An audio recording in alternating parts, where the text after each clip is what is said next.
Corona पूरे मारी आसिलाणी आउ एक नुआ भाइरस नोरो भाइरस व्यापिलाणी एबे सबु देश रे।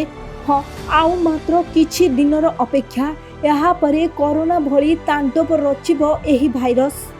5 वर्ष पूर्वे कोरोना भाइरस सारा विश्व रे आतंक सृष्टि करथिला। लाख लाख लोकंको जीवन मध्य एही भाइरस नैछि। एबे आउ दुईटी भाइरस व्यापिछि। अर्जेंटीनार उसुआईरू यात्रा करुथिबा क्रूज जहाज एमवी होंडियस रे गोटे भाइरस जहाँ हांटा भाइरस बोली जना पड़छि।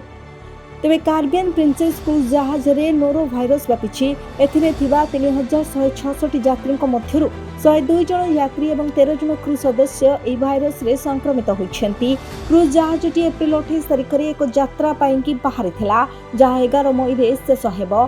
तेबे क्रूज फोर्ट लॉडेल रु आरंभ होइतिला एवं पोर्ट कार्नलभार रे शेष हेबो। एही समय जहाजटी पर्यटन पई आरुबा, बोनेरा, पुर्टो रिको एवं बाहामास रे अटकिथिला।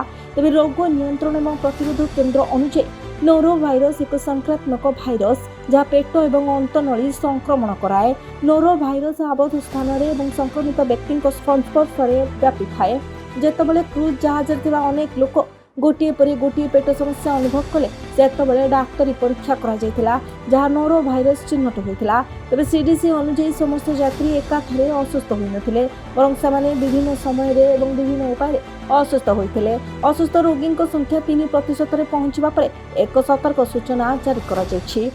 तेबे नोरो भाइरस संक्रमण जो बांती, पानी भली झाड़ा, पेट जंत्रणा और बांती लगी थाए। लक्षण गुड़िक मध्य हालुका ज्वर, मुंड बिंधा और शरीर दुर्बलता अंतर्भुक्त जहाँ 3 दिन पर्यंत रही है। तेबे छोट पिला, वयस्क और पूर्व कौन रोग थिबा व्यक्ति माने विशेष भाव में दुर्बल होइथांती। ए व्यक्ति माने मध्य निर्जलनर सम्मुखीन होउछन्ती। तेणु समस्त यात्री को सतर्कता अवलंबन करने को परामर्श दिया जायछि। Bureau report, Biroja news.